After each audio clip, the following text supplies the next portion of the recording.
sadness isn't really about accepting the sadness. Sadness is the doorway to change. It's a doorway to liminal space. It's a water energy. So sadness can wash over through you to cleanse you. But it's also water that helps you as a journey through liminal space from one world into another world.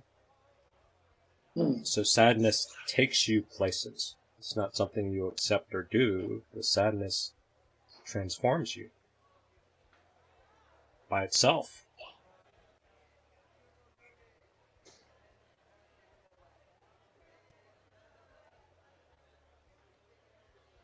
It's true. Yeah. I concur.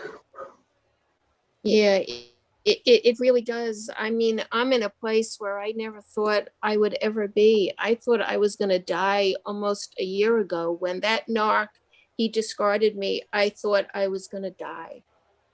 I never thought I'd be getting people angry to see how it feels.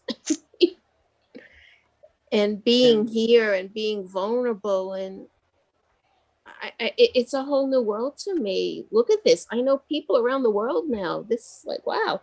I mean, I'm in a space where I'm being vulnerable for the first time, and I always carry that toxic shame with me. And I'm sad, and it actually, I can't describe the feeling, but I don't feel as afraid, even though I am afraid at the same time. I don't know if that helps you in a way. It's an odd feeling. Yeah. And a lot of times, just like Deep said earlier, it's like it's one thing recognizing it, but what are your actions after that? You know, because that could be also a TTC or something where it's like, oh, I see what's wrong now, and you're now moving on. You know, so you can push it to the side, because sadness is how I recognize finally that this is the way I feel and why I made the mistakes I made in the past. So when I feel lonely, loneliness came about sadness. I mean, sadness brought about loneliness. And then in that loneliness, in order for me to feel it, I try to go and find someone else that I can put in that space to feel that loneliness. And now when the sadness will always happen, but it's not a bad thing. So now when it happens, I go, oh, I wonder why I feel this way. And then if I listen to it closely, it'll be like a holiday. Like this time, Halloween, you go outside and everybody is going to a Halloween party. Everybody is festive, but you're alone. And in that very short moment, that sadness is triggered. And this is where bad decisions are made if you try to cover it up. But if you sit with it, like Deep said, it's water. It's just leading you to another place in your life you can discover. And again, that's my experience and that's my opinion of how I've experienced the sadness. And now it still comes up, you know, but I don't, it's not as triggering as it was. I don't need to fill it in with anything now. I just know. It's frustrating because I've been trying to figure this out since I'm 10 years old. And I'm 32 now. Oh, 22 years. Pretty long, yeah. And like Adia Khan said, it's what you do with it. Mm-hmm. How's that land?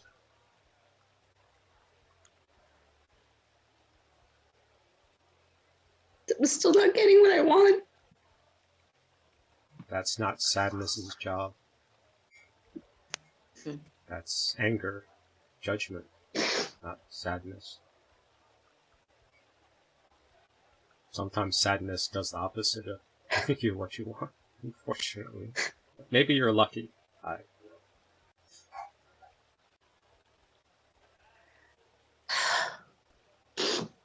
I got freedom, but I got it in this crazy way. All of these, it's all subverted, and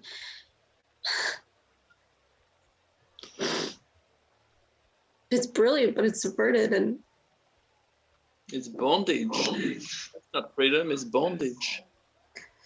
Aha. Yeah, I don't see that you're free. The orange clothes that you're wearing is the clothes of someone in jail.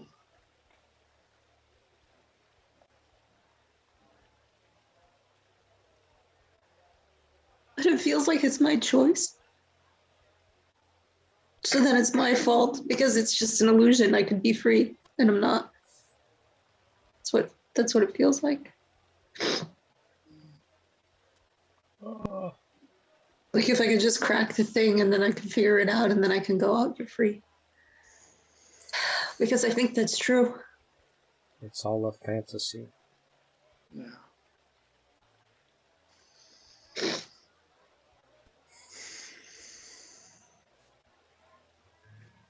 You have to hold back the sadness, because the sadness is gonna dissolve the fantasy. That's what water does.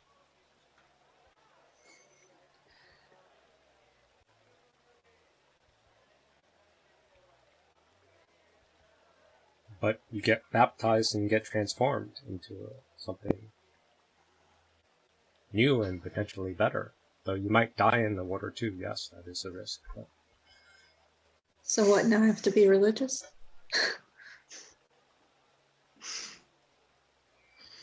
just using religious metaphors that are described in the process. You don't Born have to- in That's what I did. That's what I did. I dipped in water on Yom Kippur. Yes, that's a metaphor. It's a metaphor metaphor for for the being- sadness process. Yeah, and it's a metaphor for being born anew, because as we are washed and cleansed, there's a new birth. You're birthing something. If the fantasy is not real, then what is the value of the rebirth and what the hell is the rebirth? What do I have to look forward to? That's what you find out. No, Dave, that's what you tell me. No, this is not top down, not top down. Your life. What do you is think what we're doing have. here? You give us the answers.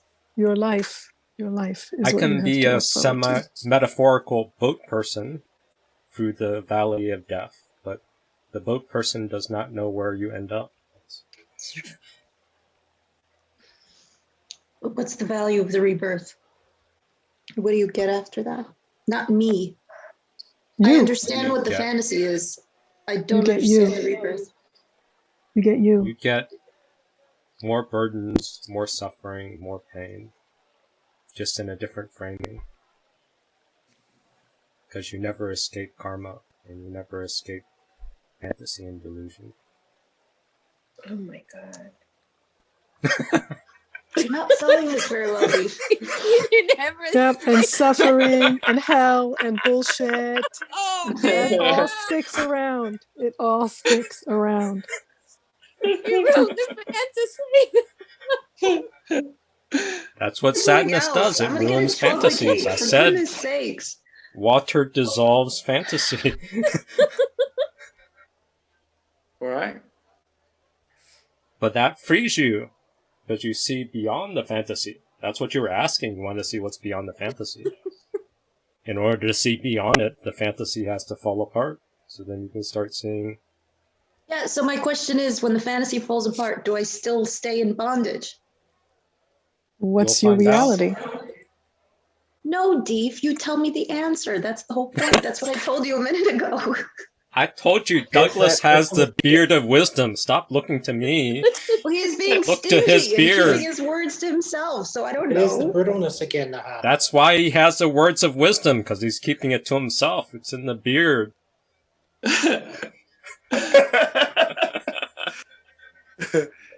I actually saw this quote and it captured my attention. It says, to live is to suffer, and to survive is to find some meaning in the suffering.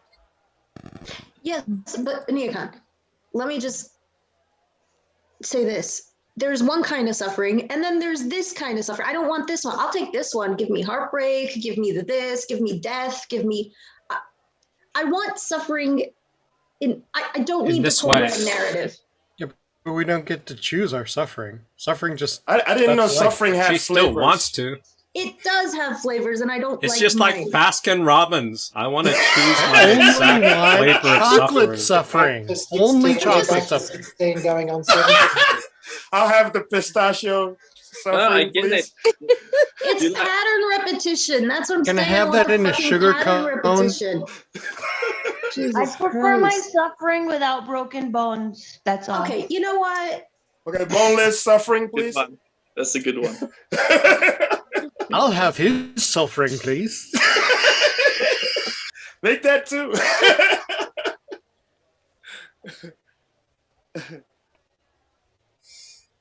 You want heroic suffering.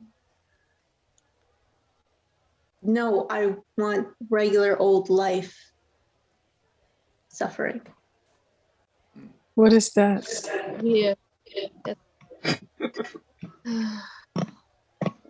I don't want this pattern repetition over and over again. I don't want to replay the same thing in every fucking thing I do. Sadness is the way. Water dissolves old patterns. Yeah. So just cry a lot. Yeah. That's a I've done that start. already. Have I the mean- feelings. Feel the sadness. I'm tired of feeling sad. It gets boring after a while. Sadness then pivots up to brittleness in 16 and 17 and then drops down to sadness again. And then 16 and 17 brittle and back to sadness. Where's the sadness from? That's the younger age. That's the Now you also like, this is the space that you are occupying at the moment. Because you can sit for a while yeah. and then the brittleness comes and the 16-year-old girl comes back again and then you can drop back in. So that seems to be like some kind of safety valve or some kind of Right. way of avoiding getting any deeper. But it's exhausting, and that's what I'm saying. I don't want to fucking do that. And you're all like, oh, just keep doing it. Yeah, that's there's no escape valve. I mean, that's Go. you can So keep that's looking exactly for it, what but it's just not there. You know, the only way through it is through it, not around it, not going backward, not getting, you know, you have to eventually go through the sad baby long enough so that you can integrate it and accept it and move on, or else you'll just keep okay. going back. You're saying I have to embody it. I have to longer really you feel can it and sit- own it.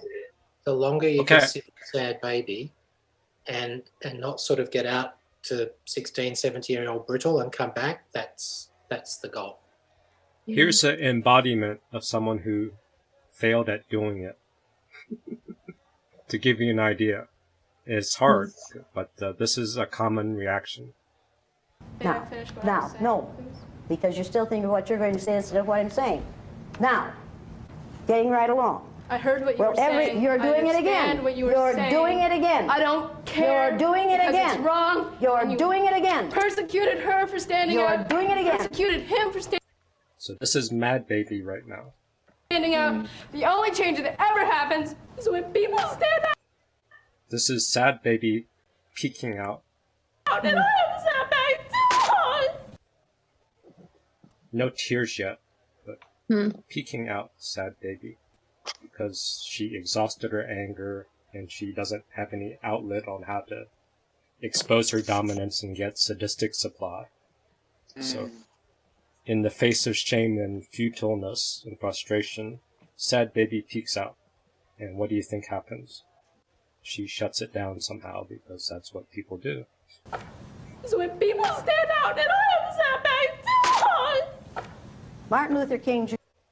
And then she collapses as Sad Baby. And then the teacher or the experimenter says, there's bigger suffering than your wannabe bullshit. Jr. was shot. Are you in any physical danger here? So Martin Luther King was shot. Are you in danger? She doesn't take that. She can't reconcile that she's acting out based on her flashback and her perception, and there's actually no danger physically, and it's an experiment that they all signed up for.